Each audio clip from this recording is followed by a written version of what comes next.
Hello and welcome back to the house in Fata Morgana. Let's see if Michelle's torture finally has an end today. His brothers. Well, that was the flashback, right?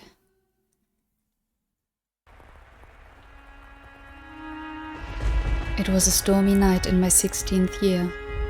I had been confined for more than 2 years at that point. Heavy rain pounded against the windows like thousands of little spears. I was sitting quietly on my bed, unable to fall asleep, when suddenly there was a loud banging on the door.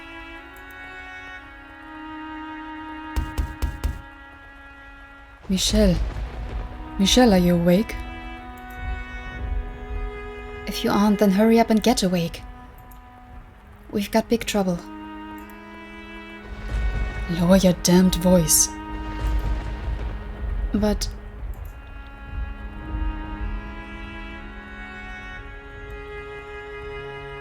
When I first heard my brother's voices after so long, I thought I was hallucinating. In 2 years, they had never once come for me, no matter how hard I pounded on the door, no matter how many times I called for them. And after all that time, I didn't expect that to ever change. I had given up, assumed they had long since cast me aside. Unable to bring myself to say anything, I simply stared at the door. When there was another bam bam. The sound was half consumed by a crack of thunder, giving it an indescribably eerie quality. Please, say something, Michelle. Seriously, there's no time. You can hear us in there, can't you? You're there behind the door, aren't you? Come on, just one word, Michelle.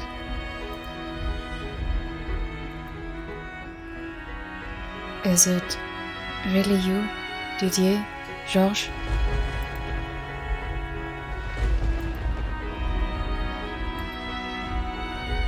For a moment, they seemed to be at a loss for words. Probably because they almost didn't recognize my voice. But it was only a heartbeat, and then Didier spoke. There is a carriage waiting outside. I'm going to unlock the door so you can leave in it. Why? Because Dad's talking crazy. He's saying the Boulanger family has no need for a demon child, that you're a mark of shame on our name. So he's going to have you executed. Georges. Father wants me dead? It felt like the floor had fallen out from under me. Executed, demon child, mark of shame. So he was saying I didn't even deserve to live anymore? It's planned for tomorrow morning. We only just found out ourselves, which is why you prepared a way for me to escape. But why? Why? Do you even need to ask? Because we're family. Something terrible has gotten into Father.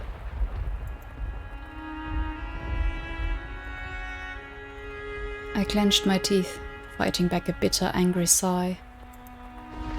But I couldn't keep all those emotions bottled up for long. A maelstrom of feelings I thought I had lost in my 2 years of imprisonment swelled up inside me, spilling from my lips. Why? Why are you doing this now? If you really felt that way, And why didn't you come sooner? 2 years I spent locked in this room. Do you have any idea how I felt in that time?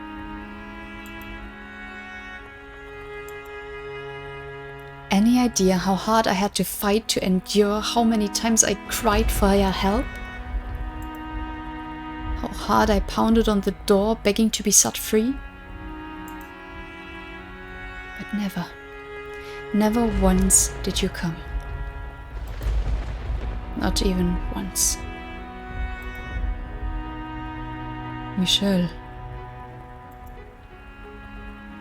I scare you, don't I? You think I've gone insane, that I've lost my mind, that I sold my soul to the devil, don't you? No, Michelle, we don't. Then why? Why didn't you come and set me free?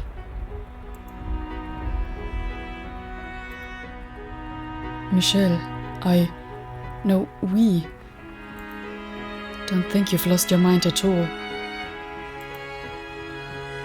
So you didn't want to see me then? You didn't want to face what I'd become? Tell me I'm wrong, Didier, Georges. You left me here, abandoned me for 2 whole years. Locked me away so you didn't have to see me. I'm sorry. I'm just, really busy with my art. I've been getting a ton of commissions down at the court. And Didier's a knight now, So he's up to his neck in expeditions. I'm really sorry.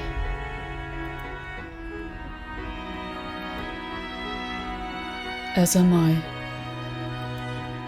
I cannot say that you are wrong.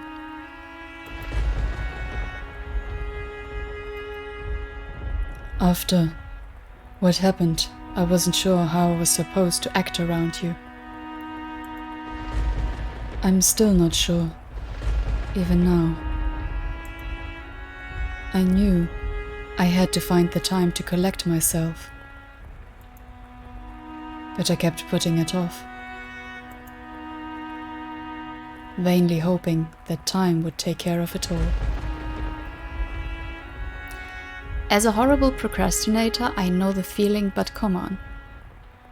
Your sibling is locked away and you don't do anything for 2 years. Of course there's things keeping you from doing anything if you're not in charge in the house, but still. Well, they're here now.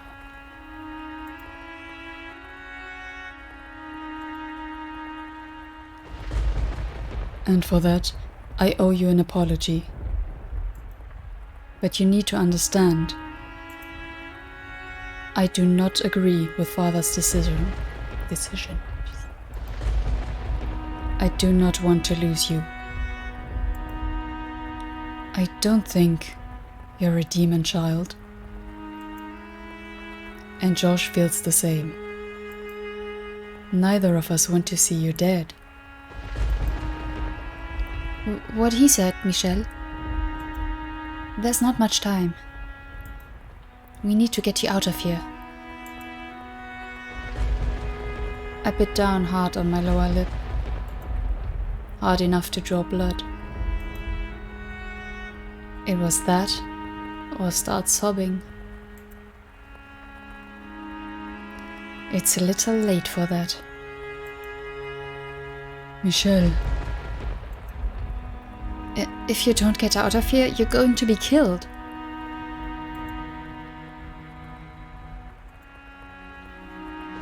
If I'm not an angel sent from heaven, or a demon child, then what am I? What on earth am I? What are you? You're a boulanger. You're our family. And that's all there is to it. I pray you can forgive me for averting my eyes for so long.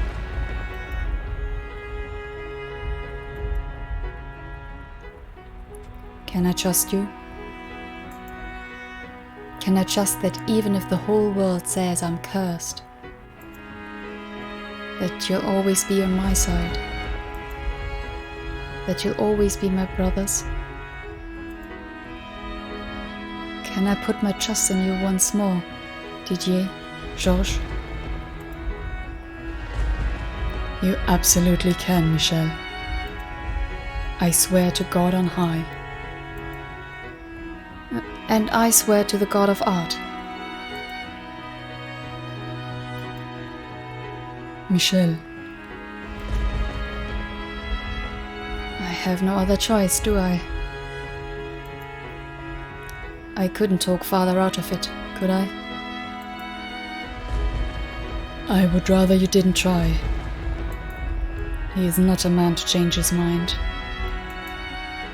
If you were to show up before him, he would likely draw a sword on you himself. It would destroy Mother. I'm sorry. We're not doing this only for you.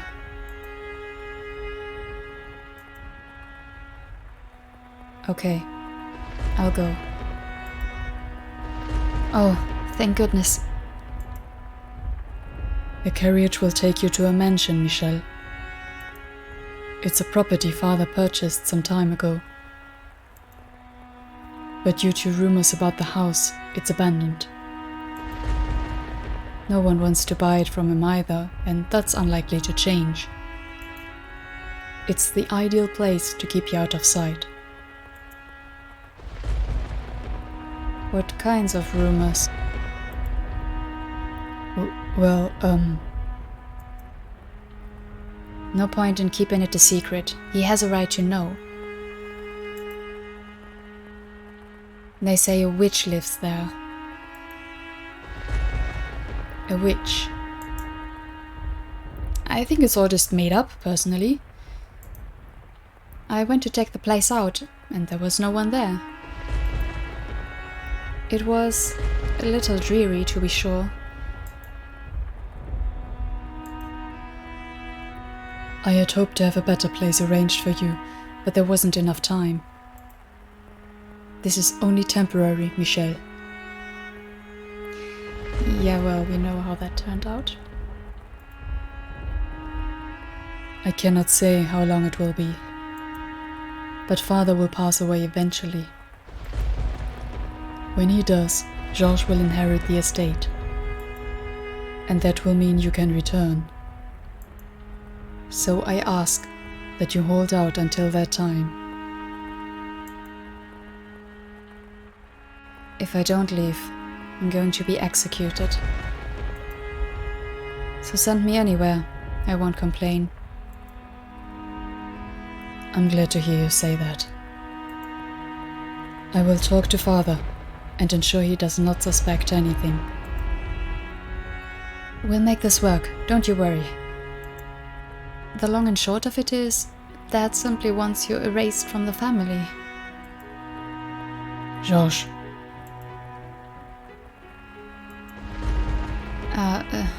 Sorry. I wasn't trying to be mean. But anywho, once I take over, we're in the clear. You'll be acknowledged as a boulanger. I see. Okay then. Can I open the door now? Just a minute. Huh? You're still not ready? I don't have any clothing. Ah, right. You wouldn't, huh? How tall are you now, Michel? Around the same height as you, I think. You're taller than me. Damn. All right, I'll bring you some of my clothes. Thank you. Wow, I don't think I've ever heard you say thank you without putting up a fight, Michelle. That's not true. I don't think.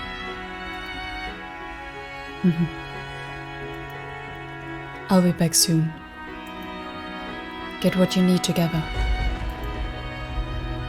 All right. Wow.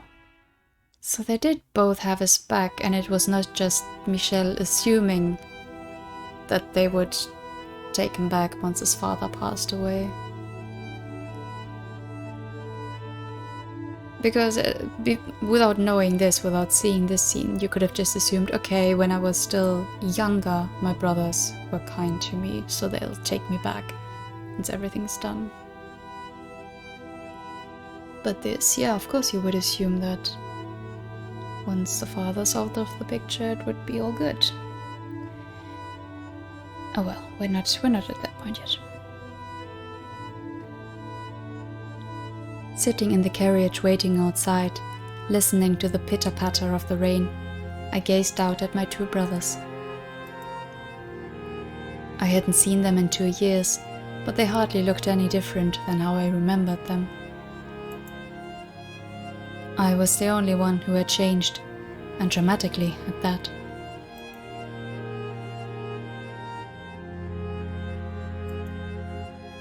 Looking at them, I couldn't help but remember the old days. Playing chess with Didier, learning to draw from Georges. Our sibling outings. However, the ominous sound of thunder crashing in the distance drowned out those memories. The mansion is several days' travel from here. Hopefully the carriage isn't too uncomfortable. I will send a package with any supplies you need once a month. Food, clothing, and something to pass the time.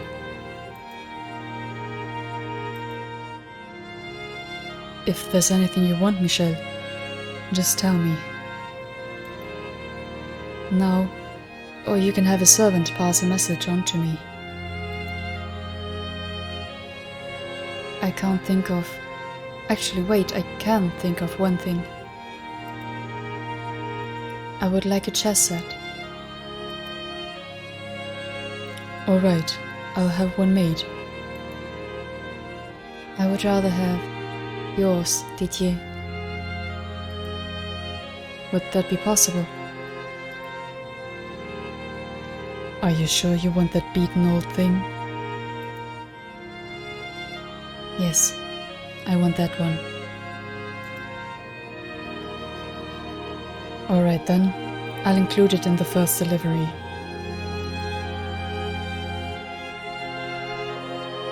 I'll send you something too, Michelle. Anything you want, just tell me.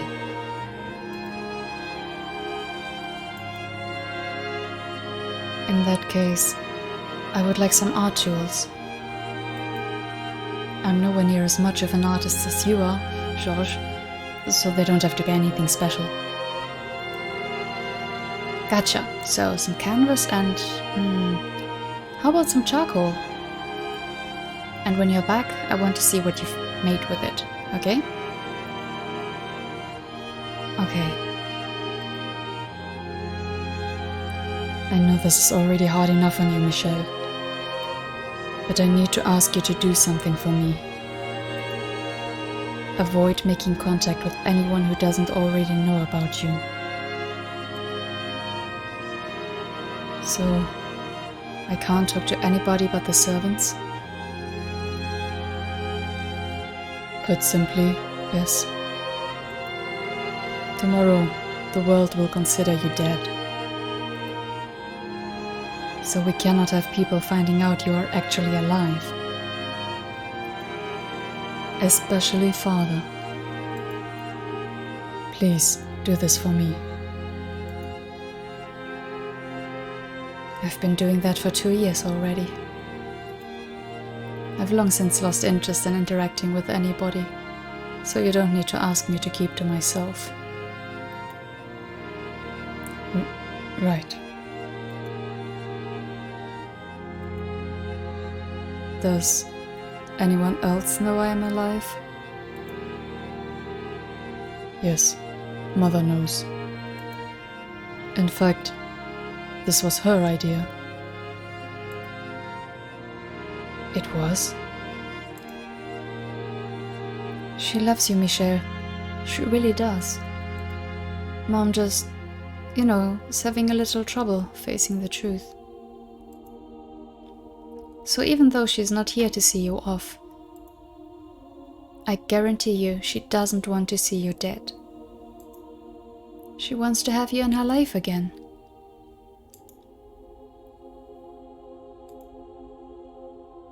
I expect Mother will be writing you. So please, take the time to write her back. She's a troubled woman, but her love for you is true and unwavering.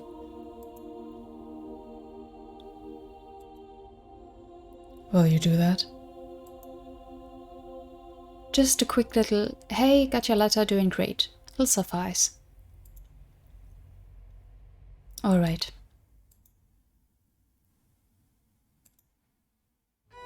Just so you know, it kills me and Dee that we can't stand up to Dad. But as long as he lives, his word is God in this house. I understand that, yes. Well, you never know, he could be gone quicker than you expect. Week from now and bam, he's dead as Dee's social life. Josh, what the fuck? Is there not an ounce of respect in your body? Oh, give me a break, I'm upset. He's gone way too far.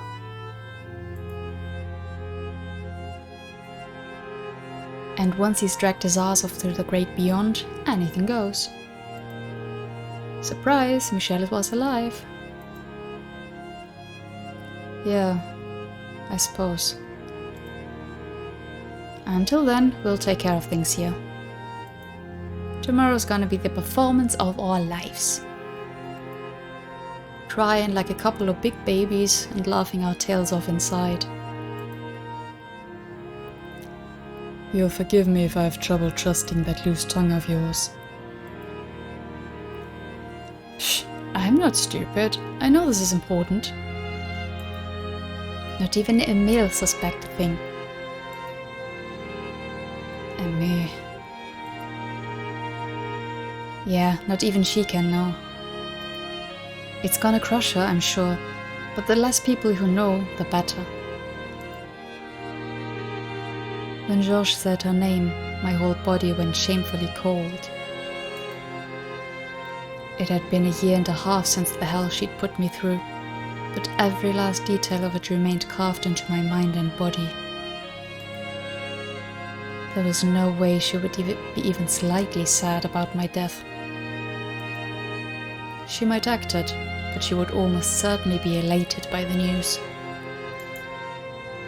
It seemed Georges had still yet to see what lay beneath that woman's mask. I know you two were close. Huh?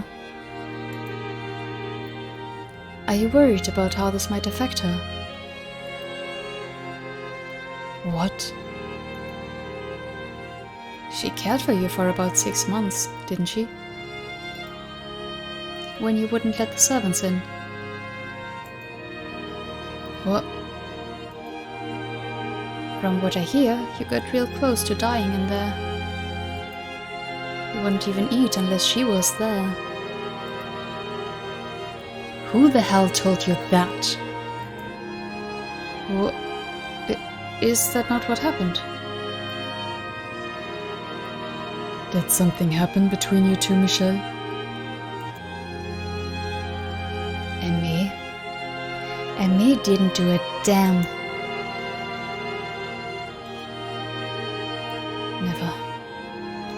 Never mind.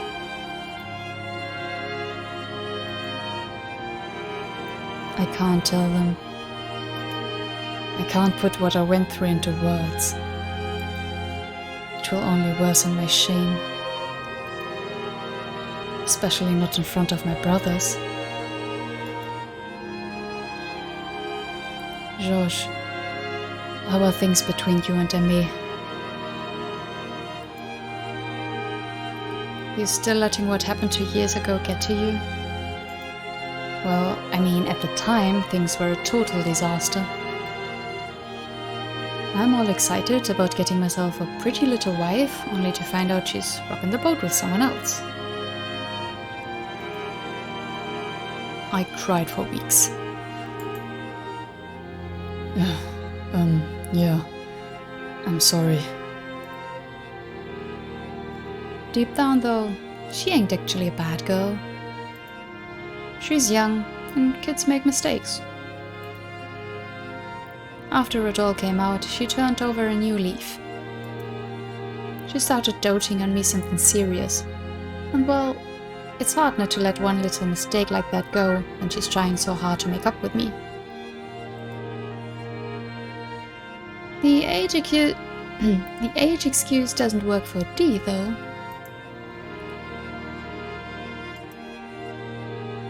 For about a year, things were really rough between us. I didn't even want to look at him. But at the end of the day, we're family. We can get past anything. So it's because you let the cat out of the bag that gave me something to hold over D. All things considered, I'm not complaining.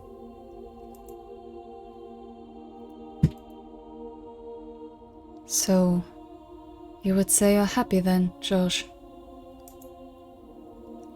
Sure would, yep. Believe it or not, I'm kinda head over heels for her. Hard not to like a girl like Aimé. Oh, I see. Do you really feel that bad about 2 years ago? So she's still keeping up the good girl facade around Georges and Didier. No one else knows. She's actually a sadistic, cackling demon. There's nothing less trustworthy in the world than a woman who's always smiling. And that's why you didn't trust she's there. Yeah. But if Georges thinks he's happy, I can't take that away from him. Michel? Oh, right, yes. I do feel guilty about the way I lost control of my emotions and took it out on you guys. It happens to everyone. In fact, you could stand to do a little more shouting and fussing. Then you could. Because I have underdeveloped social skills.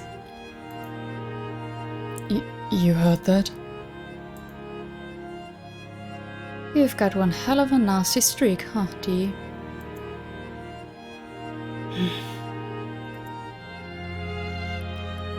I'm glad to hear you're still on good terms. It wasn't my intention to pit the two of you against each other. We know. The blame falls on my shoulders.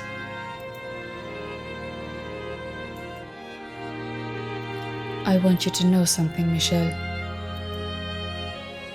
Though your transformation was too much for Mother and Father to accept, with enough time, everything will go back to the way it was before, just like it did for myself and Georges. None of this is your fault. It was all unfortunate timing. God's a little bit of a jerk too. Try not to forget I am a knight, Georges. In time? In time. Speaking of which, we don't have much left. I'm going to tell the coachman to set off, okay? Didier, Yes. Tell me the truth. Will the three of us ever meet again? Why would you ever ask that? Of course we will. Not a chance I'm letting this be our last family get-together.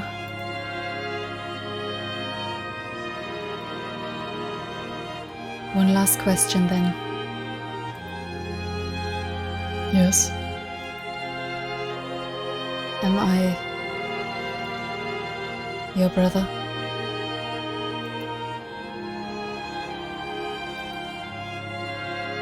Well, I mean, look at you. Don't look like much of a sister to me.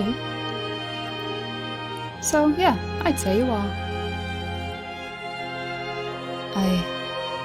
I see. So long then.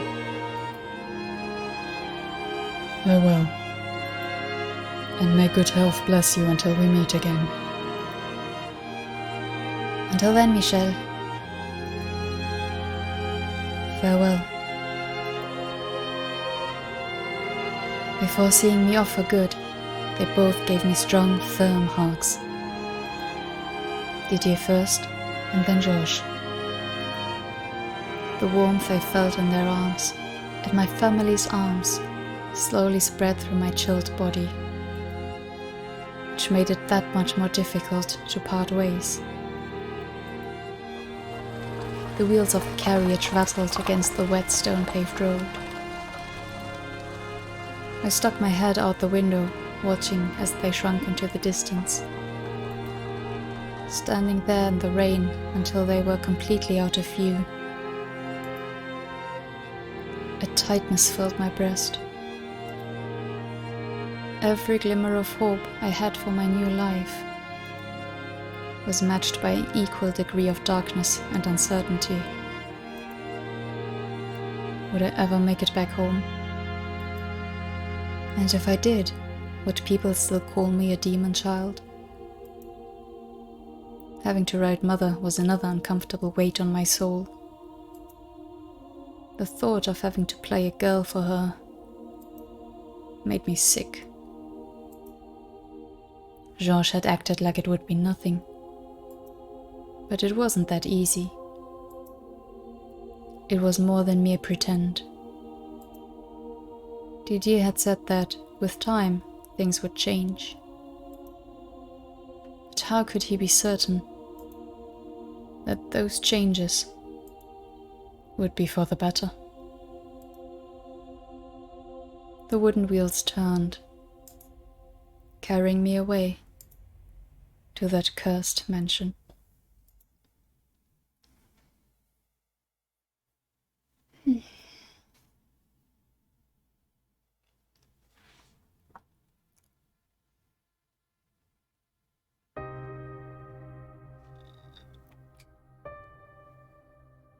The next thing I know, I'm sinking into a vast void.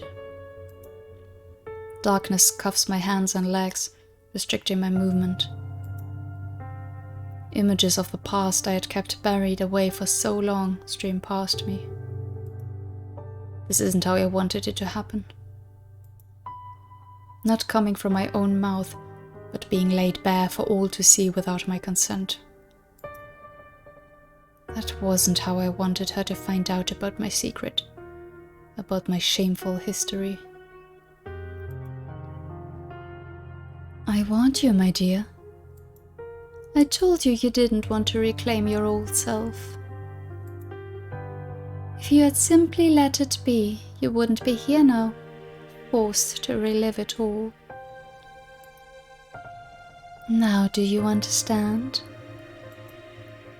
The tale I spun behind the fourth door was as much for you as it was for her.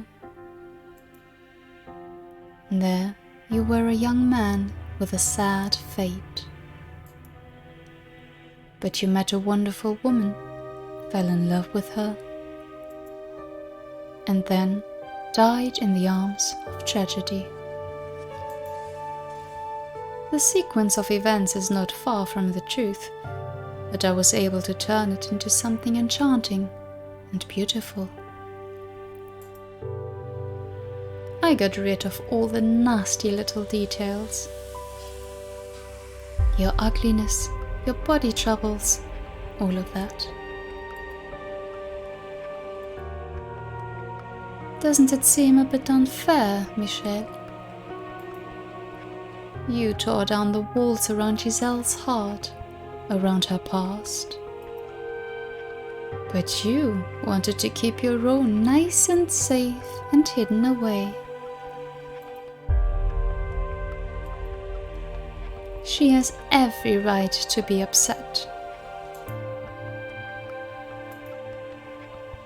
You were afraid she wouldn't accept you, were you not? And that's precisely what happened. But can you honestly blame her? The truth you've kept hidden away is not something most would be able to accept. The prince who came riding in to save her. Silence. Wasn't actually a man. Please, enough. I've seen enough. Let it stay buried, please. Just stop this. I don't want to see it. I don't want anything to do with it. What a sad little creature you are, my dear. Not a woman in this world would have any interest in you now. You've surrounded yourself with layer upon layer of walls, covered yourself with this patchwork, barely held together quilt of masks, and it's the only thing keeping you together. You're the frailest one of all, the weakest. And it's about time you accepted that and stopped trying to fight it. I am not weak. Oh, is that so? Let's proceed with the tale then, shall we? Face the one you hate most in this world, yourself. Your weakness, your ugliness. Face it and despair.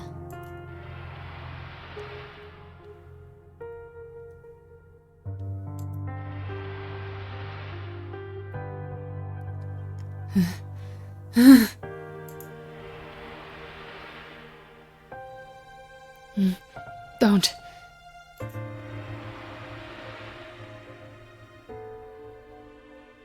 Again. Once again, my own desires, my own wishes are completely irrelevant. The past sprawls out before me once more. And the witch is exactly right. I despised the man I was then, teeming with vain hope and foolish dreams. I would rather pretend that part of me never existed. But I have no choice. I'm dragged back into the life I once lived. My pleas for mercy fading into dark nothingness.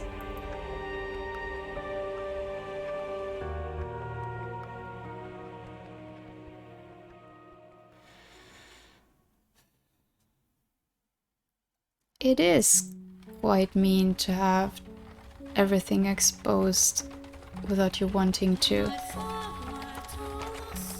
Pretty music is back. But I mean, Morgana does have a point that he dragged up Giselle's past while she protested, and now he doesn't want to do the same, and both are very understandable, but yeah. It's very tricky. And you would wonder, would he have told... I mean, he must have told her at some point what's going on with him. Not all the details, maybe not how he was tortured, but, you know. tricky. Very tricky.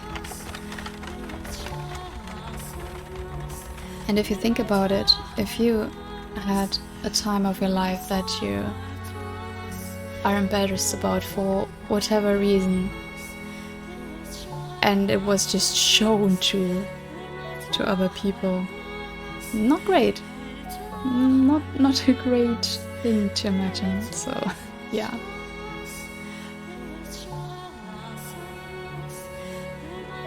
I couldn't remember how long it had been since the capital had disappeared into the distance, but I'd been on the road for some time now. We'd long since left paved roads behind. The carriage rocked back and forth as it proceeded down the rough dirt path. For hours I stared through the window as unfamiliar scenery flowed past. Eventually, a fog settled over the area, making it difficult to discern night from day. We made our way through dark, dense woods, and beyond them, like the world fading into view after a dream, a mansion appeared before us.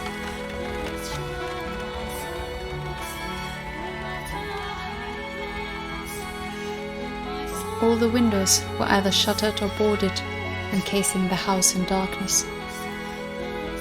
In a way, it felt like all I had done was move from one prison to a much larger one.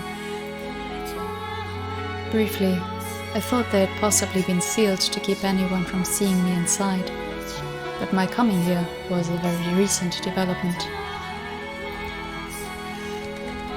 More likely then, the house had been in this condition when it was initially purchased.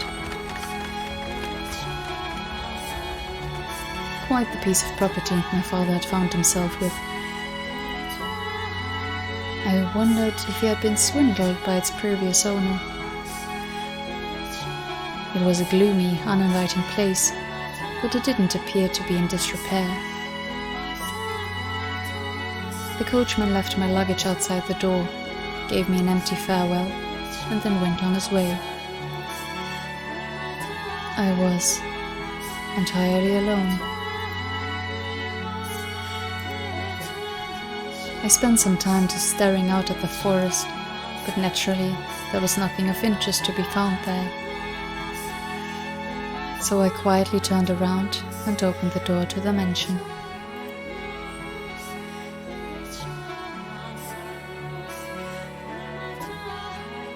It's certainly dark.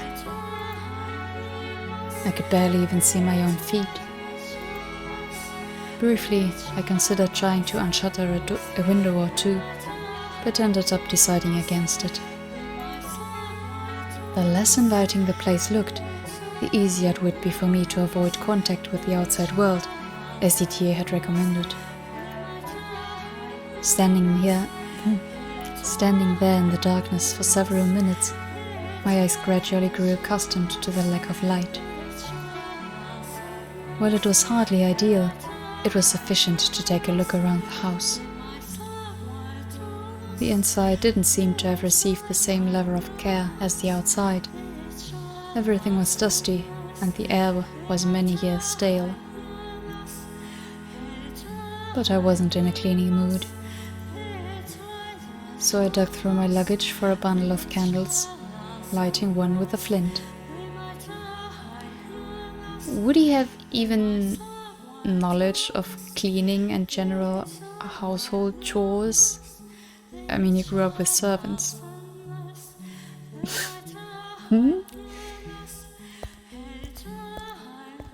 A stained glass window.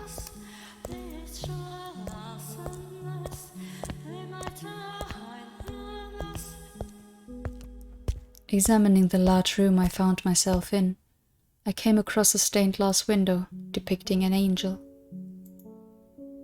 The archangel, after whom I had been named, looked solemnly down upon me. Quite the joke. 2 columns of evenly spaced pews ran the length of the room, all facing the multicolored window. I set the candlestick on a podium of some sort, which is when I realized this is a chapel. A flat length of silver, bent in the middle, was mounted to the pulpit's face. When I saw it, I knew exactly what it used to be. A cross. The pews weren't facing the stained glass, but the cross. Why though? It felt as though the mansion had been built around the chapel, rather than the opposite. I was perplexed as to why anyone would do that.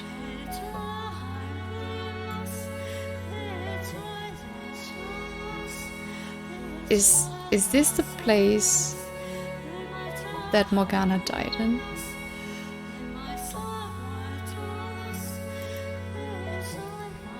But of course, there was no one around to sate my curiosity. Taking the candlestick back in hand, I made my way beyond the pulpit. There sat a small metal door. I pressed one hand against the cool surface, and my heart leapt. It was abnormally cold. Though the door itself seemed perfectly normal, an inexplicable anxiety spread through me. It was a very unusual sensation. My instincts told me I should stay far, far away. And my heart told me it was my duty to see what lay beyond. What am I going to find back there? After a few moments' hesitation, I decided to act in opposition to my instincts.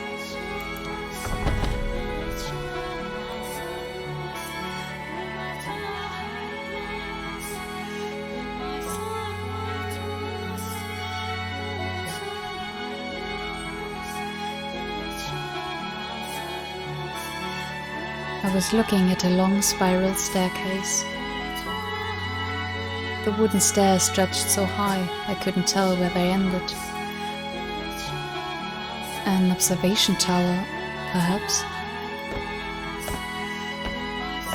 As if being pushed forward by some inhuman force, I mounted the staircase. By the third or fourth loop, soft light began peeking into the tower through regularly spaced rectangular openings in the stone walls. Through one such window, I gazed outside, and far off in the distance, beyond the seemingly endless ocean of trees, I saw a small village. Nowhere I'm ever going to go. So many stairs. It had been quite some time since I had exerted myself this much. I hardly had any opportunity, locked away in my chambers.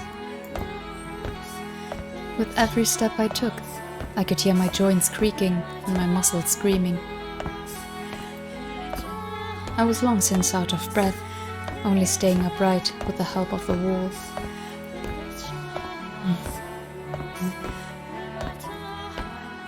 This is pitiful. Damn it. But turning back never occurred to me. I had to keep climbing, had to make it to the top. And it was that feeling of necessity that pushed my exhausted body upward.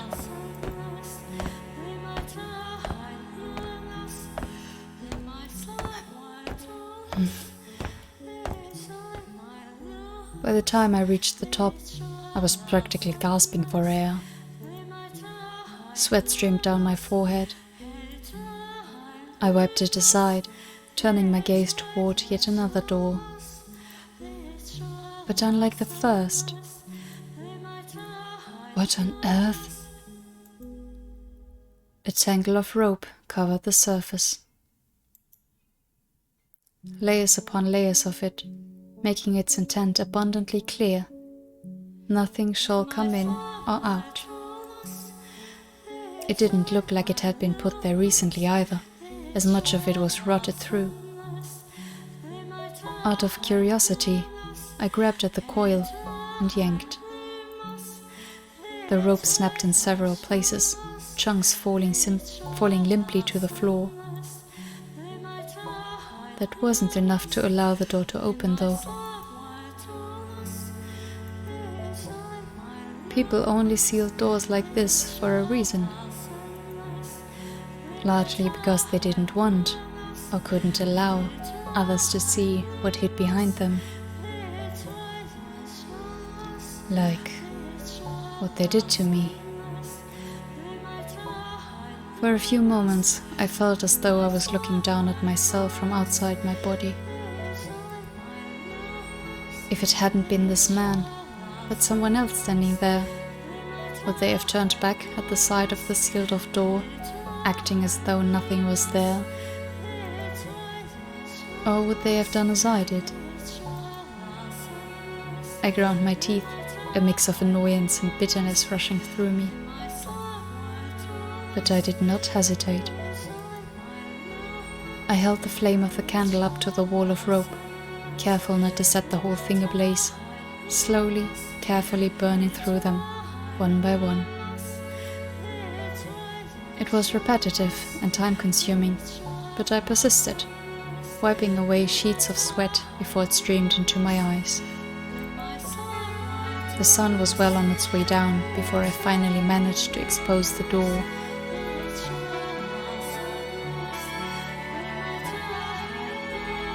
I took a deep breath, looked up at it, and gulped. There was something indescribably chilling about the door. And then I pushed it open.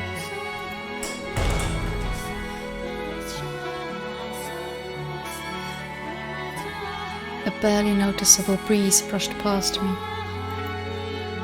A single ray of sunlight shone into the room, coming from a single window sitting high atop the wall. It cast a milky white patch of light on the hard floor, revealing the fact that I was not alone. The rumors say a witch lives in the mansion. There I saw, in this cursed house, a skeleton with only one arm. A cursed mansion for a cursed man. It was like I was destined to end up here. I had no way of finding out who the skeleton belonged to. So I left it there, at the top of the tower, and retreated into thought.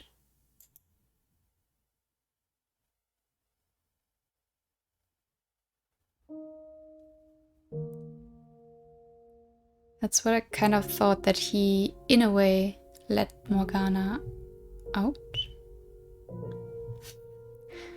Well, I don't know if just opening the door would do that, but yeah.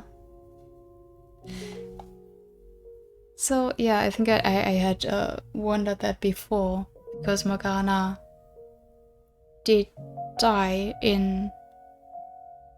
Was it a church? Like a church/hospital kind of thing? It wasn't described as being... as that she was in a mansion, so that's why it's a bit odd, but if the mansion was built around this place where she died, makes a little more sense.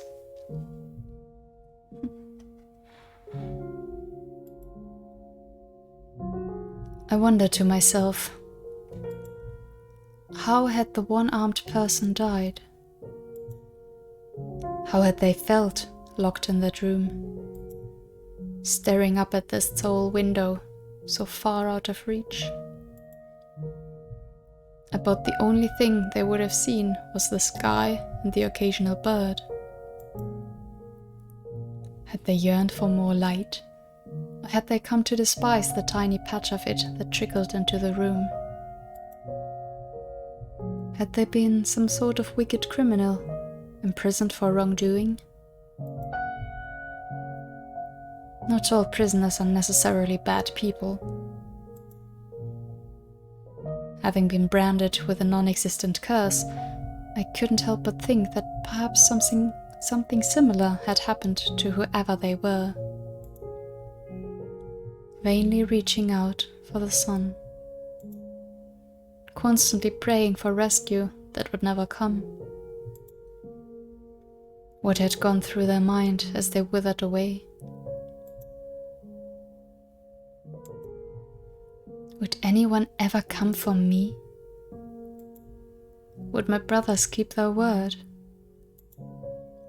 Or would I, years from now, end up another pile of dry bones somewhere in this house? Unwanted and alone. Robbed of all hope, with no one but the darkness to talk to, as it sunk its teeth deeper and deeper into me. That corpse could be me in the future. Didier, Georges, did you really send me here to keep me hidden? Or is this to be my grave? Can I put my faith in you? Can I trust you when you say I'll be able to return? That everyone will happily accept me? That we'll all be together again? That we'll play chess? That we'll draw pictures? That nobody will be left out? All I really wanted was for people to accept me for who I was. To accept that I was a man. No, that I had grown to resemble a man. That I had the heart of a man. I didn't need anything else. I didn't want to cause anyone anguish. I didn't want to hate anyone. I simply wished to be who I was. No, who I wanted to be. And I didn't want to be treated like I was strange or different. If that was asking too much, then at the very least, I wanted to have one person in my life who truly understood me. Didier, Georges, I pray that you can be that for me. Lurking quietly in the mansion's all-encompassing darkness, I waited and hoped that the day might arrive when I could come out of hiding.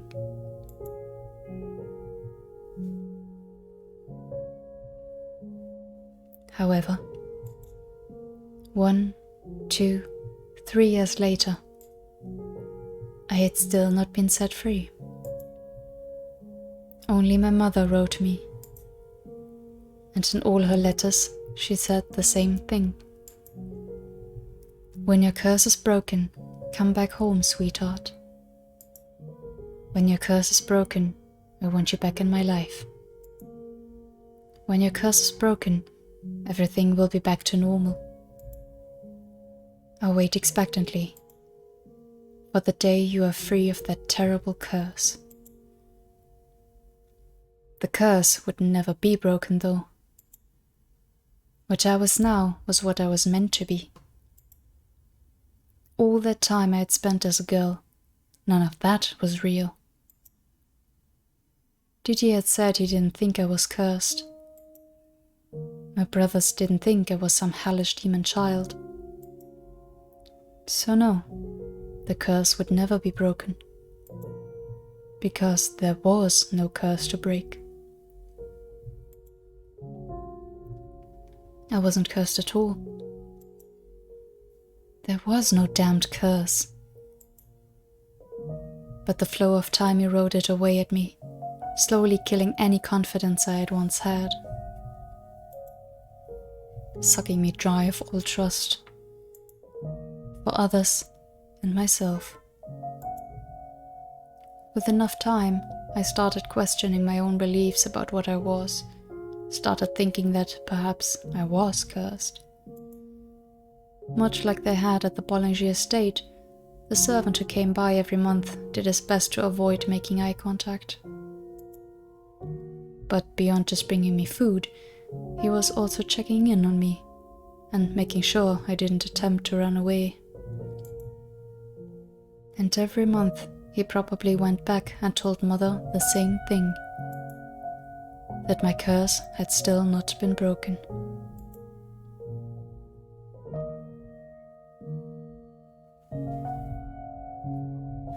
Do you have the answers I seek, O Father in heaven? If you do, I ask of you to guide me, to please tell me what I am. If I truly am cursed, and perhaps you could tell me how much my soul weighs too. Probably not very much.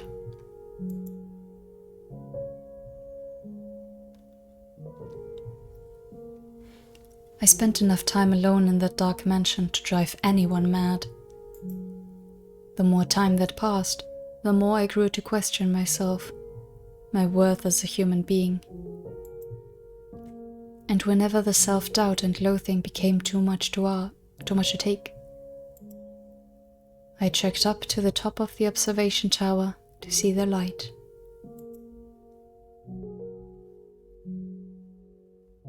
Sitting there on the hard floor, I would place my hand on the skeleton's leg, its shoulder, its hand.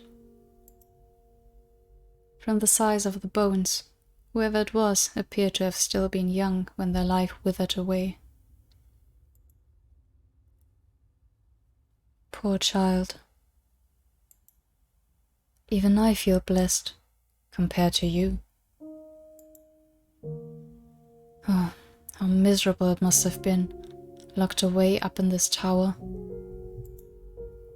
To have your arm mercilessly severed. You have my pity, though. I alone shall mourn your death, and I alone shall take comfort in your presence. You poor, poor child. By pretending to pity someone who had it worse than me, I was able to feel somewhat better about myself. Because if I was in a position to pity someone else, then, conversely, I wasn't in a position to be pitied. Vainly, foolishly trying to convince myself of a lie, I spent hours, days alone in that tower, holding the dry bones in my arms. Now there was a sight to lend credence to my alleged madness.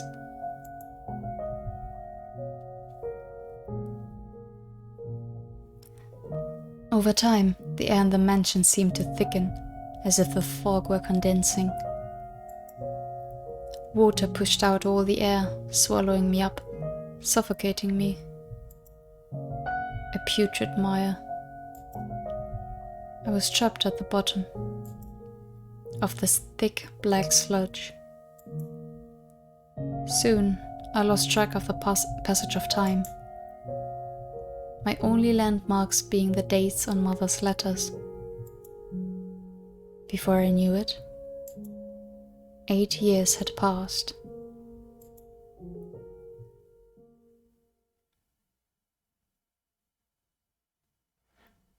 What the hell is this? I hadn't heard my own voice in so long, I had almost forgotten what it sounded like. There was a delivery that day, but it wasn't the usual package. The servant was instead carrying a large rectangular object, draped in cloth. Finally, we get the context of the painting, although I think we can have a guess. Shoving that into my... Sorry. Oh dear. Shoving that into my hands, he said, "The regular supplies will be here in a couple days," and then ran off. Presumably, he was afraid to spend any more time than necessary with the cursed man. But I didn't bother to say anything about it. I knew it was a waste of breath, and I was not inclined to hold it against him if he didn't want to look me in the eye, to exchange words. All I could reasonably do was sit back and bear it. As long as I kept my mouth shut, the man could do his job in peace. By the candlelight, I began unwrapping the package the servant had delivered. From within, a sheet of parchment fell to the floor, and inside the package was a painting. Just looking at it, I couldn't tell what it was, aside from the fact that it was a portrait of a woman. I knew those brushstrokes, though. They were very distinctly Georges. The woman depicted had white hair. White hair. There was a flash, a fresh jolt of the pain that had nearly faded away. The half-dozen needles piercing my chest. So much blood had spilled from those gouges I had long since lost any sensation of pain, but now it was back. No, Georges, you didn't. My whole body froze. The blood in my veins came to a halt. I couldn't breathe. I was drowning in a pool of imaginary water. I crouched down to pick up the sheet of parchment. It was a letter in Mother's handwriting. The first line read, as it did in all our correspondence: "My beloved daughter Michelle, every day I pray that your curse might be broken. But lately I have come to think that perhaps the reason you remain cursed is because you have forgotten what you are supposed to be. So long you have spent in that accursed form. It is little surprise you would lose sight of yourself. How can you return to your true self if you do not even remember what that is?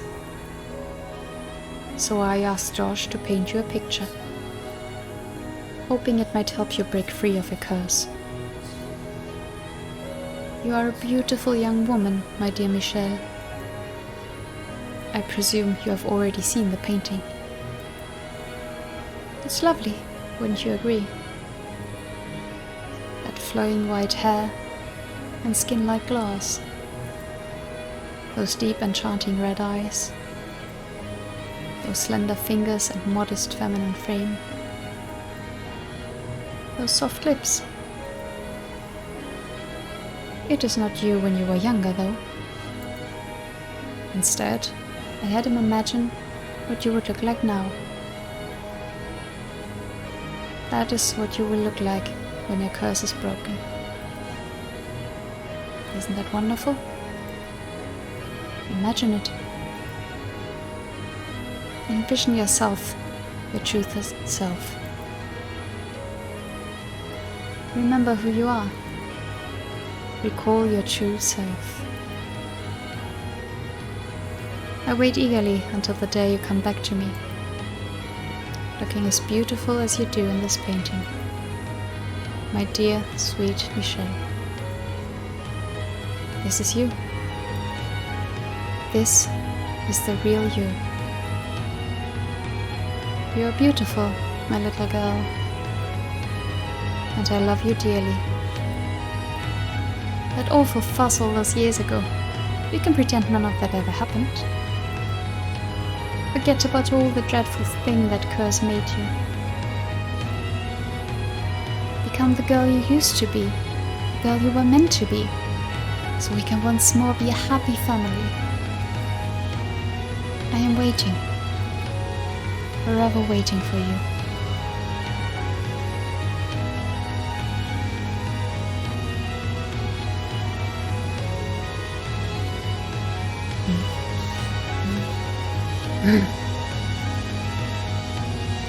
The letter ended there, leaving me with the woman in the painting staring back at me. Her eyes seeming to insist that I was not me, that she was the real me, and I was nothing more than a fraud.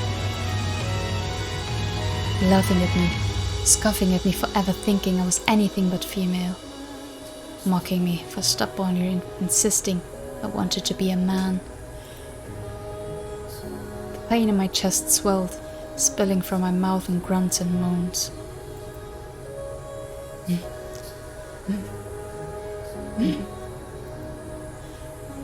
And then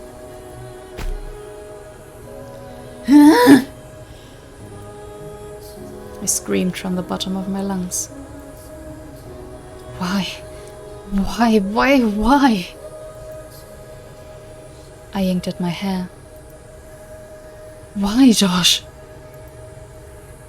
Slammed the painting against the floor. You said I could believe you. You swore to the god of art. So why would you do this to me? You said yourself that you didn't think I was cursed. You acknowledged me as your brother. You know this isn't me. So why? Why would you make this? I've been waiting for so long. I put my trust in you, and did you? I trusted you. I believed you would always support me. Was that all a lie? Deep down you really think I'm cursed, just like Mother. And that's why you haven't written to me. Why you haven't answered any of my letters. Where did my faith get me? Why did you even help me escape? Was it all for show? Was my execution just a lie? An excuse for you to send me somewhere far away? Well, was it? Tell me, Josh. Tell me the truth. What about you, did you? Where do you stand?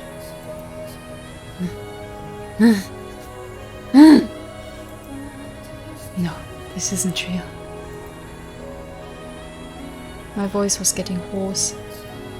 I didn't have the strength to hold it in, and everything came spilling out of me, squeezed out by the phantom water. And the white-haired girl in the painting just stared back at me, smiling. I bit down on my lip as hard as I could. A metallic taste spread through my mouth, drops of blood trickling to the floor. Pulling the knife I used to open the monthly deliveries from a waistband, I lifted it high into the air, gathering what remained of my strength. This isn't me! And slashed the woman's face with it. This isn't me. This isn't me. I am not this woman. I am a man. Carved into it. This is not how I look. With everything I had. Don't try to erase who I really am. Don't call me repulsive. Don't say I am an abomination. I tore into that smile, contempt surging from every slash. This woman isn't real. I wanted to curse the whole damned world. Every last thing, this wretched mire that had become of my life. my brothers for happily going about their lives as I suffered here in the darkness, my delusional mother for refusing to acknowledge who I was, my father for trying to have me killed, Aimé for making me realize I was a man, and then for torturing me for coming out about it. Everyone. I didn't care anymore. I wanted everyone who had ever wronged me to suffer the same way I had.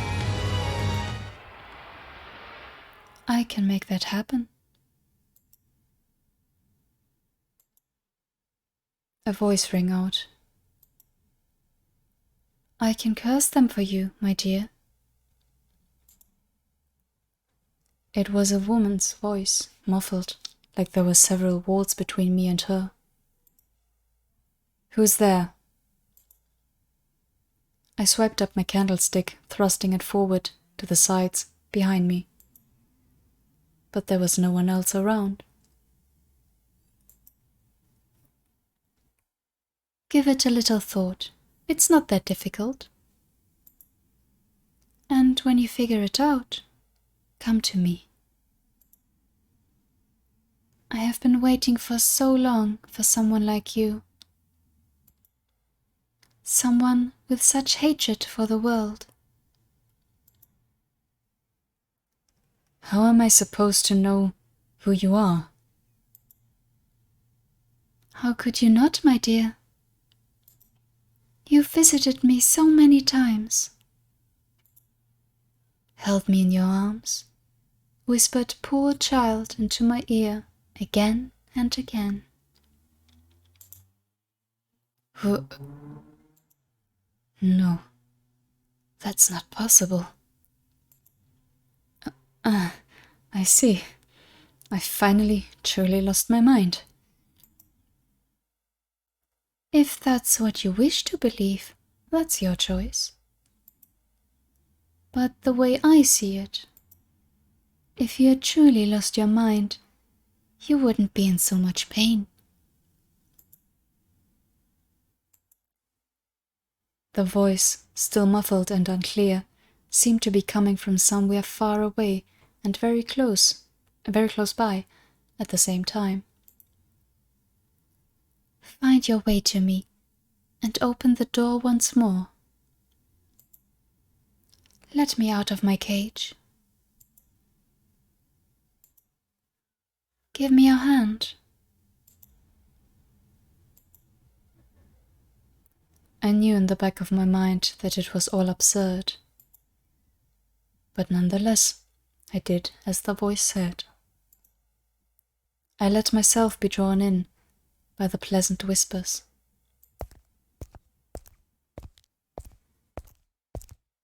The archangel stood proudly upon his glass perch, looking down at me. His gaze almost seemed judgmental. But I marched to the tower, unconcerned. For so long, I have been waiting for the day I would be rid of this darkness. For the day someone would truly set me free.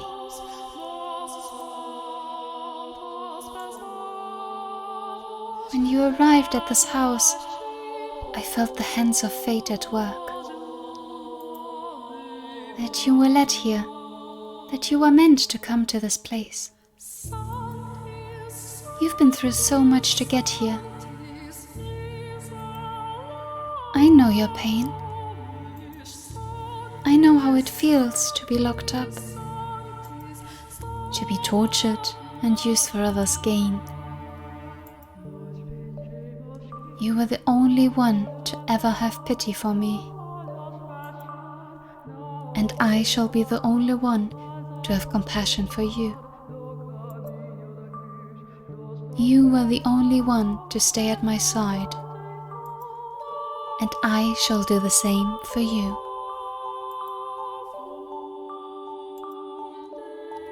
You can give me life again.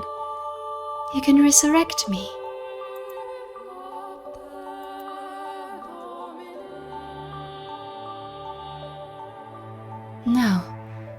Open the door, Michelle. It felt like I was no longer in control of my own body. Her voice was tender in a way unlike either mother's or Hermé's. Enticingly so. Standing at the top of the observation tower, I pushed open the door. And the first thing I saw was the ray of light shining through the window. And nothing else. Thank you for opening the door. It was empty. The skeleton, which had been sitting there as long as I had been at this house, had vanished without a trace.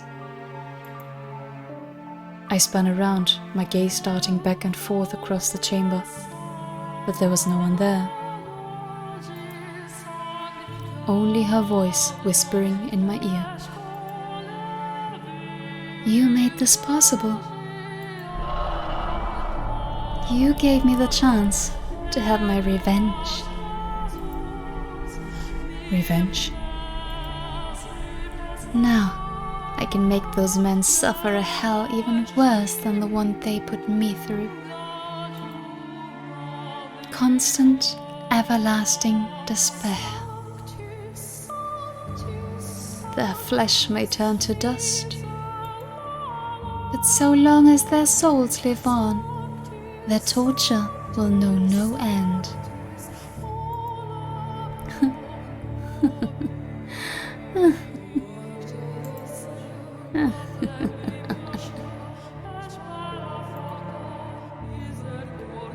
The tenderness in her voice crumbled away, leaving only raw loathing behind. She then let out a half-muffled cackle. Who are you? Oh, you poor dear. They locked you up here without telling you whose house it was? You sad, pathetic thing. Though that's exactly the kind of person I needed. You're not the witch, are you? That I am. I am the cursed witch who loathes this puny, wretched world, curses it. And my name is Morgana. Morgana. I assumed the witch was nothing but a legend, a tale. If you don't believe me, I would be happy to show you. Let's see. I could place a curse on someone you have a grudge against. Drag them down into the dark abyss. You are the one who granted me freedom, after all. Sympathized with me. Pitied me. Appreciated me. You happily embraced my filthy corpse. And for that, I will grant you your wish. Wishes can come true, Michelle. Much the same way I was able to come back to life. If you remain steadfast in your desires, they will become reality. For devotion and yearning are the fountain from which miracles spring.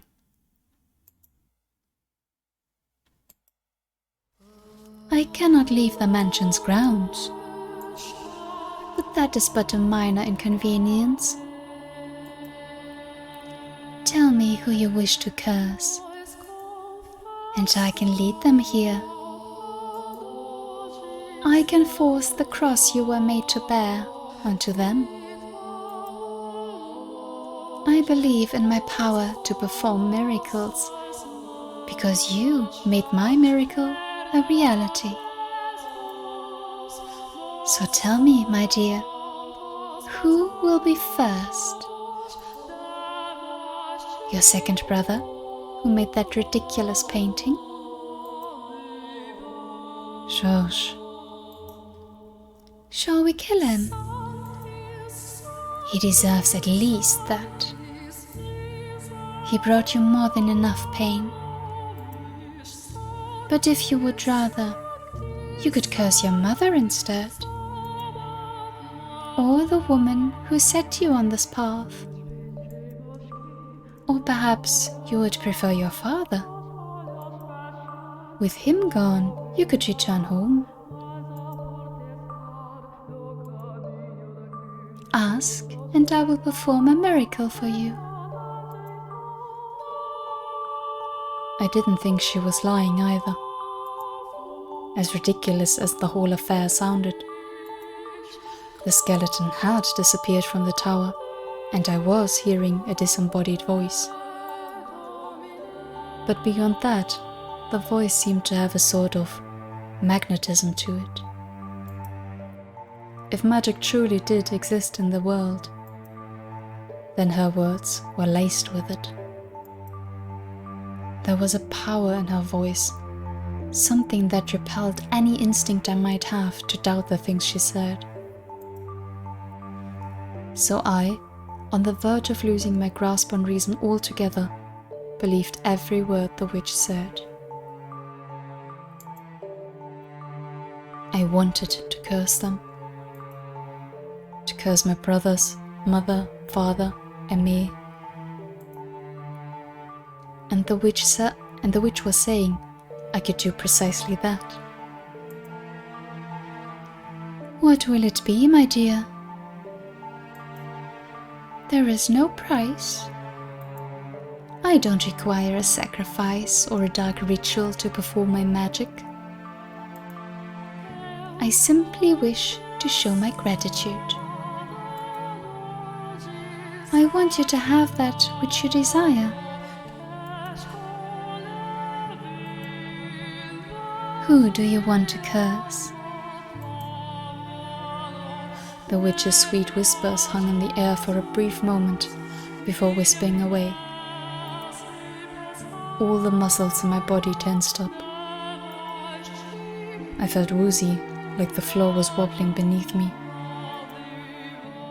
It took everything I had not to fall over. Who did I want to curse? Oh, and you're welcome to choose more than one. All of them, even.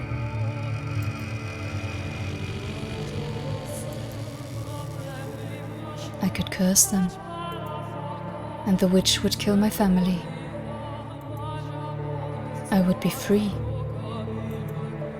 No one would know I had been born female. Why don't you become the new head of the estate? Who would I curse? Who would I kill? Didier, Georges, mother, father, and me, all of them. They had exiled me to this place. Have your revenge.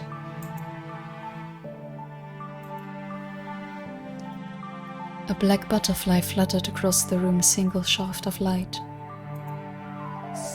As I stared absently up at it, dozens of memories, of emotions, flashed through my mind.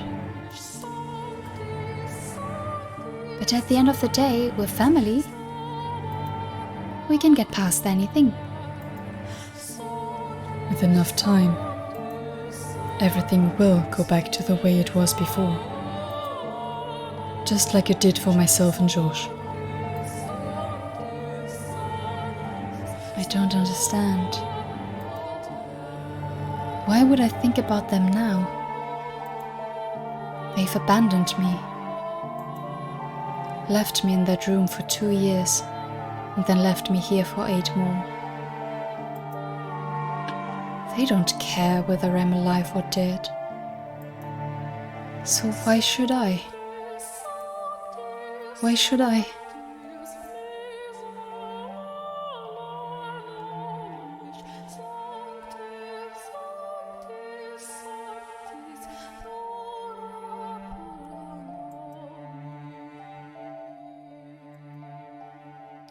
Have you made up your mind?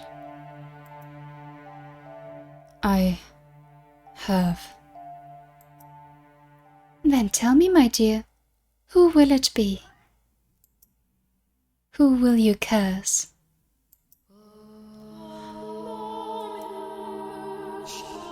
No one.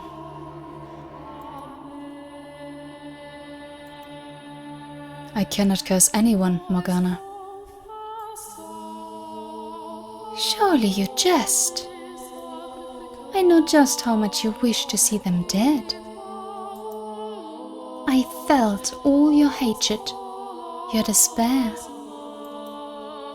And you mean to tell me you can't curse them? It struck me just now that I can't do that to my family.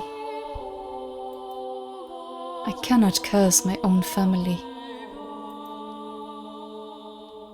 This is the family that cast you aside, labeled you cursed, made you suffer for years, and then locked you away in this remote mansion. And they don't even feel bad. What? And they don't feel even the slightest bit remorseful about any of it. I understand that.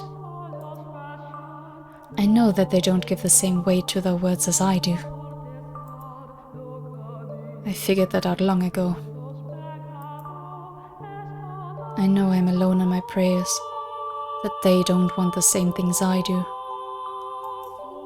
that I trusted them more than they ever deserved. So why then can you not curse them?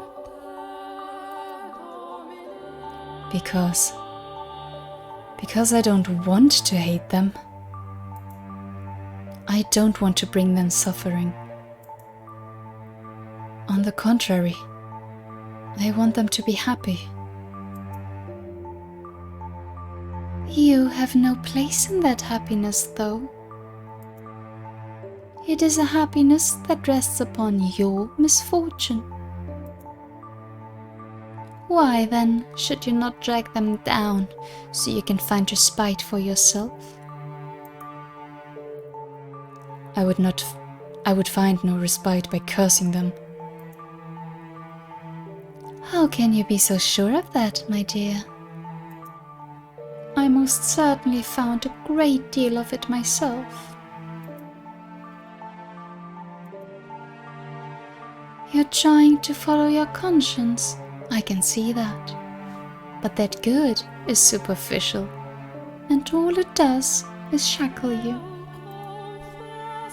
Remove the shackles, and everything will be so much easier. Nothing you say can convince me to kill my family. Why not someone who isn't family then? Surely you can think of at least one person you would like to see dead. Oh, I most certainly can. I could kill her 12 times and it wouldn't be enough. But just because I would be happy with her death doesn't mean there aren't people who would be sad to lose her. Remove any one person from that group and the whole thing could come crashing down, all because I couldn't restrain my own hatred. Your concern for them will devour you. Don't think I'm not aware of that.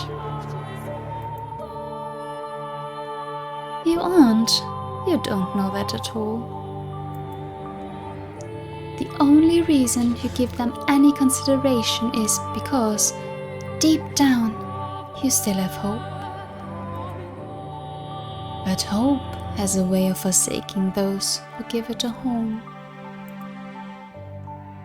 You have a problem, and you need to take care of it before it kills you.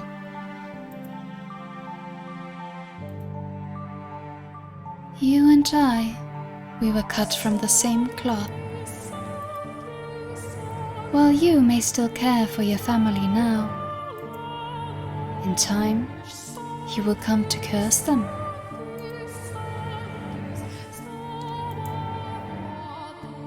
Consider that a warning, Michelle. Your hatred, your curse, is what brought me back to life. And there is no getting around that. We do have plenty of time, though. No need to rush to a decision. I'll show you what it is you truly desire, deep, deep down. And I'll show you again and again, until you finally acknowledge it.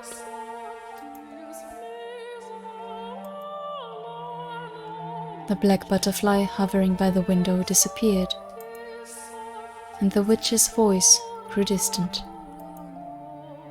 Overwhelmed, I collapsed to the floor, unconscious. Had I really said what I did out of love for my family? Or was I just afraid of crossing that line? Was Morgana right? Was my heart now home to a terrible monster? If I actually had resurrected the witch with my hatred,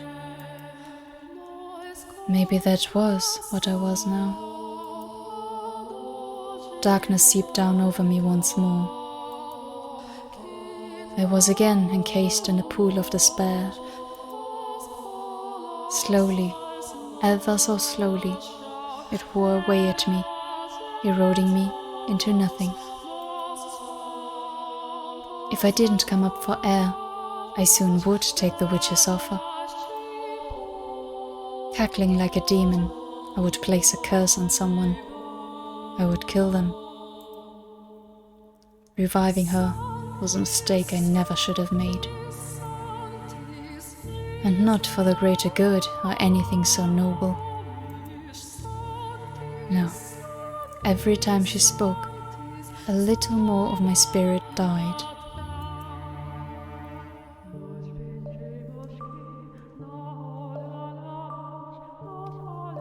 From that day on, Morgana's voice became a constant fixture in my life.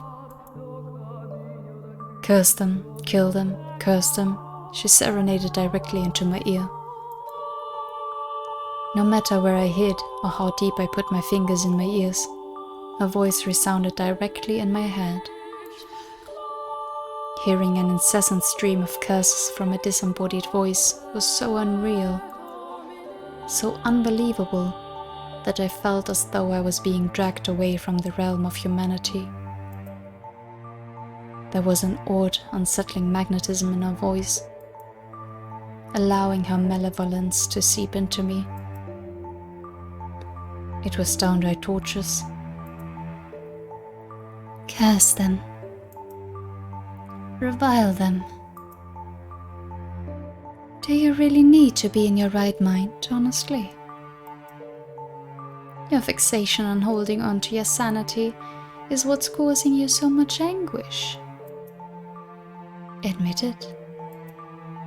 There's more darkness, more seething malice inside you than anyone else.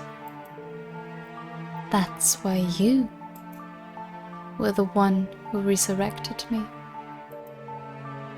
Admit it. You do want to curse them, don't you? You do want to kill them, don't you?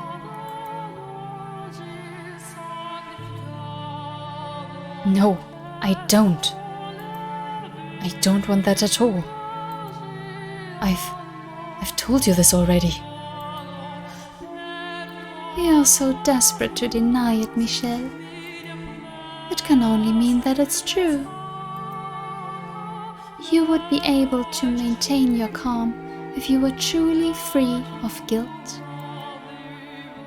I do not wish to kill Didier, or Georges, or mother, or father. I have no desire whatsoever to see them dead. Your constant babbling is messing with my head. Be honest with yourself, Michelle. You do imagine what it would be like to hold their warm intestines in your hands, standing over their bodies.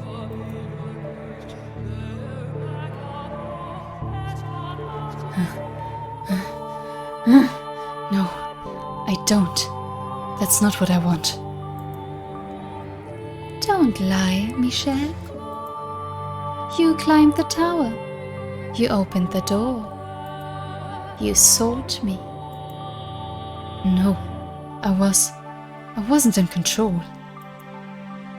No, Michelle, you were. Enough. I'm done listening to you. No, don't take your anger out on inanimate objects, Michelle. Do you even know where I am? Where are you? I'm standing behind you.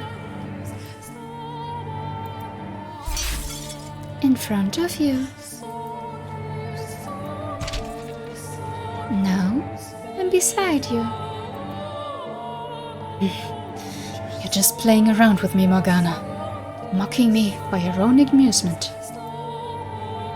Not at all, my dear. In fact, I consider you a close friend. Why would I mock someone who means so much to me? We are not close. You will come to understand, in time, that we are very much the same. And when you do, you will also know that I am the one person who truly understands you. Enough. Enough. Enough. Let it all go, Michelle. Curse it all with me. Despise it. Kill it. Make it suffer. Curse it. Please, just stop. And where might you be going, Michelle? Wherever you run, I will always be by your side. Are you going to pray to God to exorcise me? Now that's quite amusing, considering I am the child of... I'm not trying to hurt you, Michelle. On the contrary. Stop talking. Please, just stop. I want to set you free from your misery. I can't take it anymore. Please, just be quiet. Who's there?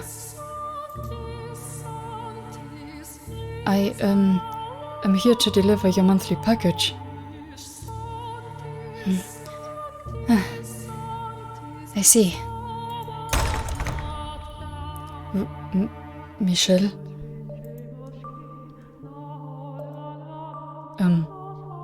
Is something the matter? I opened the door, and there stood a servant of the Ballinger estate. He seemed to be quite perturbed by the sight of me. I must have looked terrible. Morgana's voice, her words, sapped my spirit dry. A human, a normal person, not a witch, or a spirit, or a demon. I knew good and well that the servant would never do anything to help me. He wouldn't believe a word I said. But at that point, his humanity was enough for me to latch onto. Help me, please. Pardon? The witch, she talks to me. She never stops talking. I'm begging you, please get me out of here.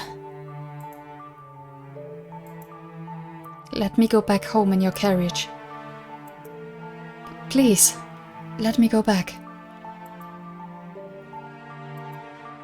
The witch's voice. It's killing me.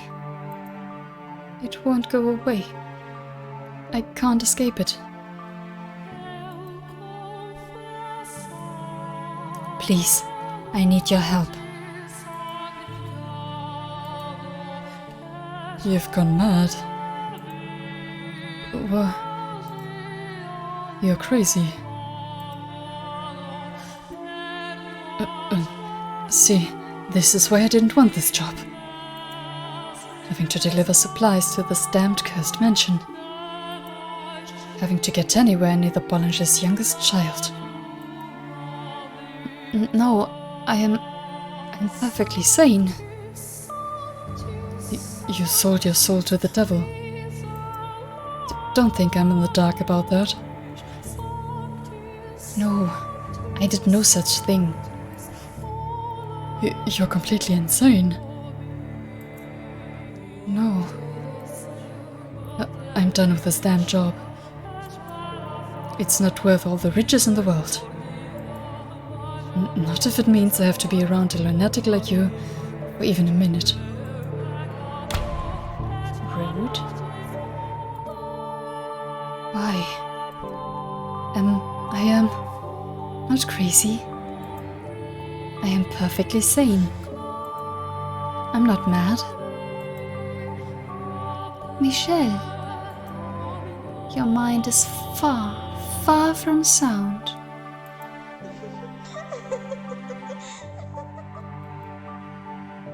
I won't hear it.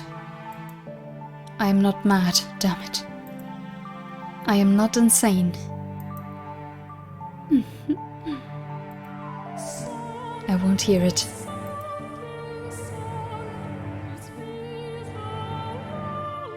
The witch spent nearly every waking moment of every day at my side, talking and talking and talking. About how mean-spirited humans were, how ugly they were. An endless loop of vitriol, and she never seemed to tire of it either. Every single day, on and on and on. She also made a point of reminding me about myself, everything I was trying to get away from. But as much as I fought to ignore her, to not let the things she said in, she slipped past every wall I put up, her every word warping me. There was no escape. Curse them. Revile them. Remember. Remember the things they did to you. Close your eyes and envision it. Remember. Remember the scorn in their eyes, the way their lips twisted as they laughed. You need only curse them, and you can wipe those reprehensible smirks out of existence.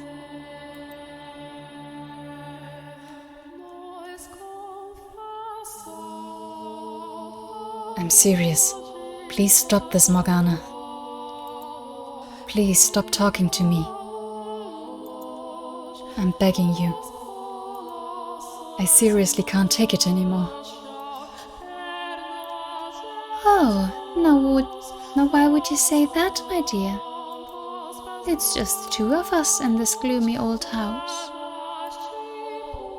I don't see what's wrong with a little conversation. Your voice, everything you say, is eating away at me. I care for you, and everything I say is meant to help set you free. So, I will continue saying it. You're allowed to hate the people who have wronged you. They don't deserve happiness. Someone who's always smiling for you is someone who's certain to betray you.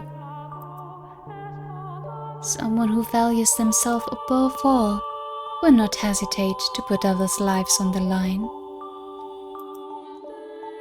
Someone who covets wealth and power will sacrifice his friends and family to obtain it. These are the kinds of people you once surrounded yourself with. I have told you repeatedly that I will not curse anyone. Why must you be so stubborn, my dear? I could ask you the same. Why won't you just leave me be? Because I can't stand to see you like this. With one word, you could be free of your pain. But because you insist on shackling yourself to your idea of family, you're making yourself miserable. We are the same type of person, Michelle. The type who has the right to curse others. Regardless of what kind of childhood you had, or how much hatred it instilled in you, Michelle, you are a cursed man named after an angel. You need to realize how twisted you are, and soon. I am not twisted. Do you honestly still believe you're normal?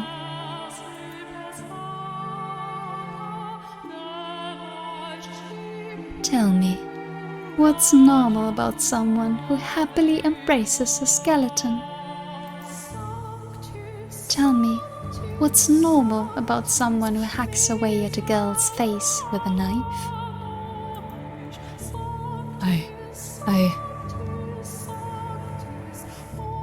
You are not normal, and I will repeat it as many times as I have to. You need to accept that.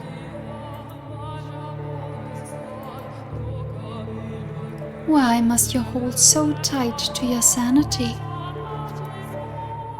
If you would just let go, you wouldn't have to suffer. No one is going to come and save you, my dear. The only thing that can save you anymore is your loathing.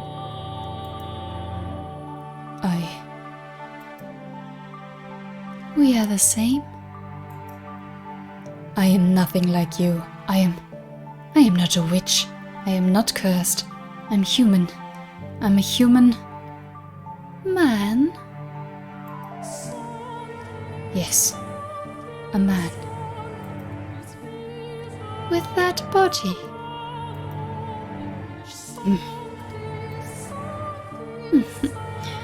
Oh, my dear friend. Let me tell you something you should be quite pleased to hear. Do you know what some say about people like you? Those who are neither male nor female? That they are like unto God. Like unto God. Indeed. You should have been worshipped for your divinity, but instead, your family cursed you. You are not human. From the second life was first breathed into you. Your fate was decided. No, you're wrong. If I really were wrong, you would not be here now. You would be back home with your family. Perhaps you would have a pretty little wife, living a normal, happy life together. But you have long since strayed from that path. It's well out of sight now. I have not. I am human. I am a person, a normal person. the youngest son of the Boulanger estate. I'm an ordinary man. No one, not a single person believed me. Not even the witch was willing to consider me human, never mind my family. The archangel, whose name I shared, looked down on me. The witch tried to drag me into her world. My past constantly ate away at me. I had been imprisoned in this place for far too long. There was nothing I could do about my body. All of those things combined threatened to break me. I let out a scream, then stumbled out of the room in a frenzy. I had to get out of that place. It didn't matter anymore that I was forbidden from leaving the property. I just wanted all of it out of sight. If they wouldn't let me come home, then I would run away. It was all I could do. I wanted to get myself anywhere that might have even the tiniest bit of light to share with me. I was desperate.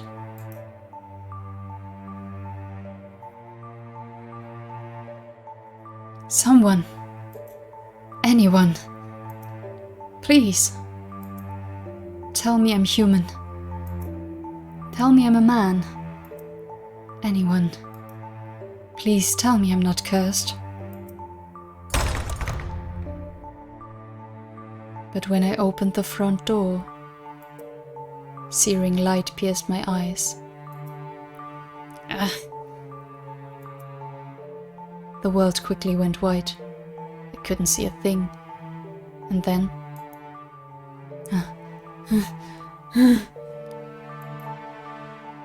my arm began to burn beneath the sunlight.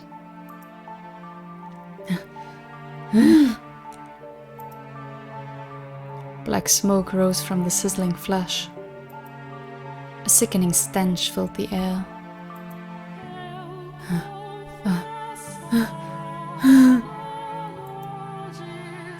Excruciating pain quickly spread to the rest of my body.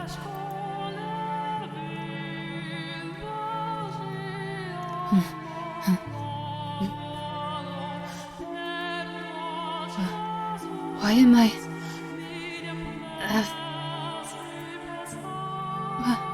Water. I slammed the door shut, restoring darkness. Gasping and groaning, I trudged back into the house in search of water, which I'm sure the witch Morgana observed with a great deal of pity.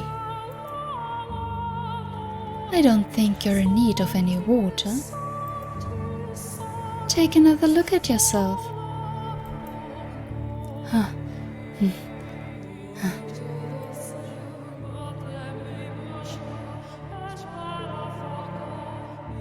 With what little light managed to worm its way into the corridors to guide me, I dragged myself to the chapel, stopping beneath the pale light shining through the stained glass window.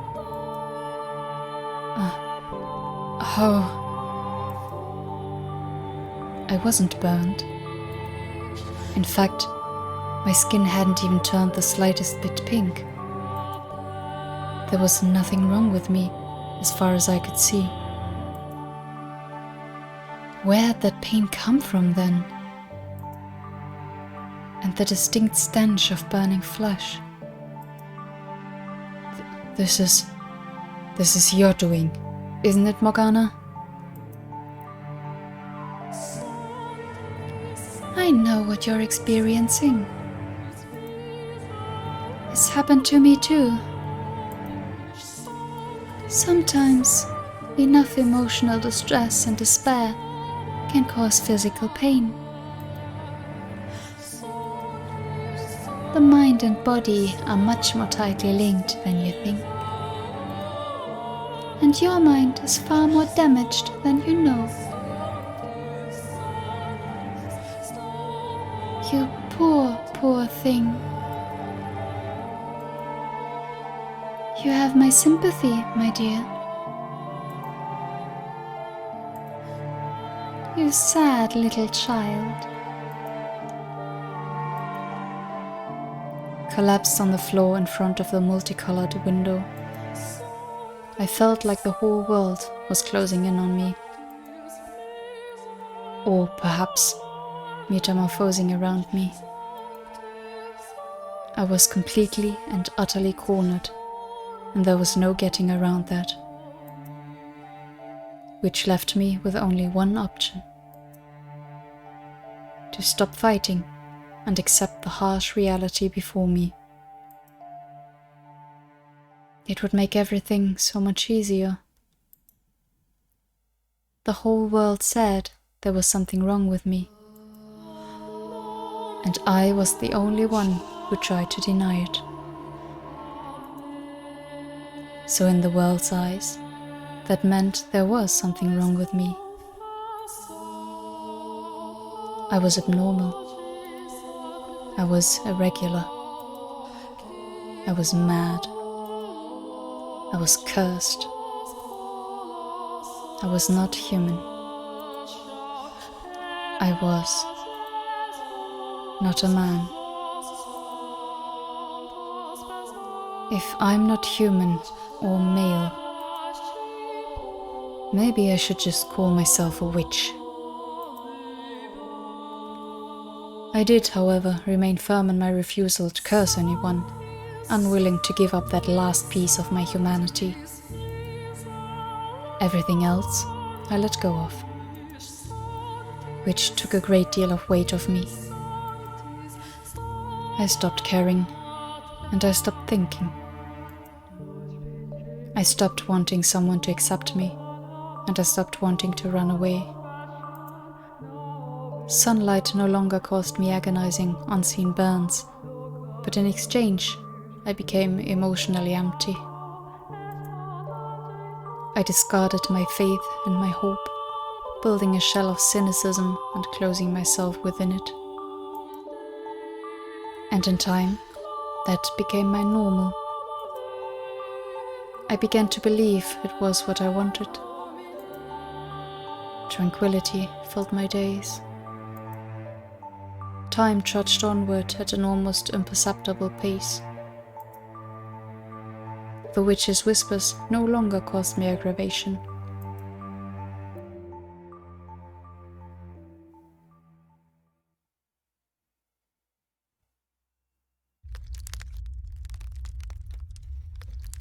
Essentially, nothing of note happened over the next 2 years. Yeah, and then I guess we're nearing the point where Giselle appeared, and this has gone on so long because there was no good place for me to stop. The witch's curse, yeah. That's really it. Whew. Okay. Yeah, I mean, that I think was something along those lines of what could have been expected, how Morgana and Michelle came together, basically. I'm still wondering, and I don't know if this will be revealed, who basically betrayed Michelle. I've been wondering on and off before. Because, yeah, as the brother said, when his father passed away, he should have been allowed to go back. But who was it that sent people to have him killed?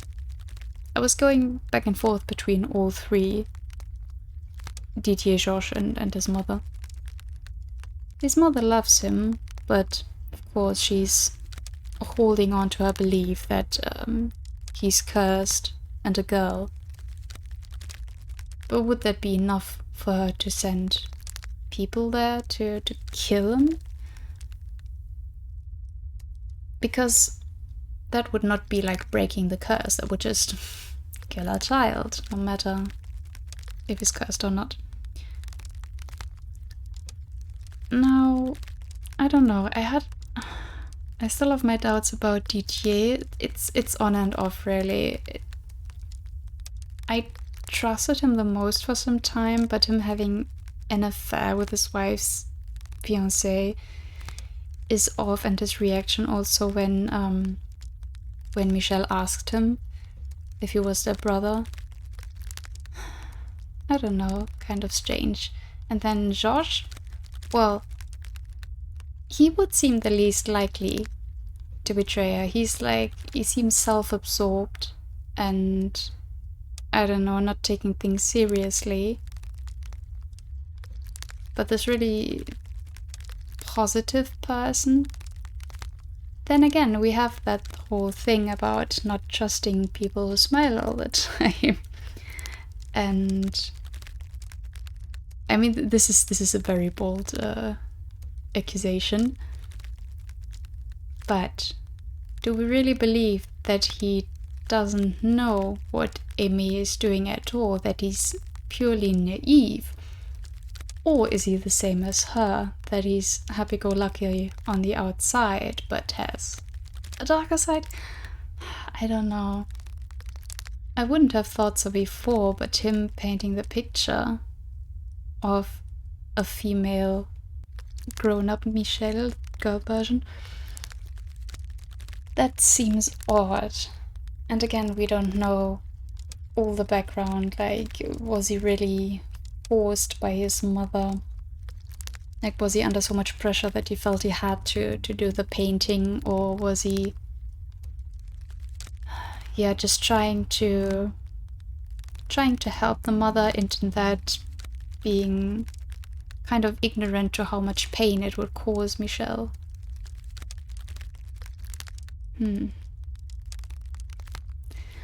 Or another option, of course, because Aimee did know, of course, that Michel was locked away. I'm not quite sure if that is clear, if from the start the brothers would tell her. No, right, they were wondering how Aimee would take it, if she would be sad that Michel, quote-unquote, passed away. So I would suppose that they kept it a secret from her at first, but again, if she's married to Georges and he's supposed to have kind of a loose mouth, who's to say that she doesn't find out? Whether it is from Georges or maybe through the mother, I don't know. So maybe she also could have something to do with it. And I'm wondering if we will ever find out, because Michel obviously didn't find out in his lifetime before he was killed.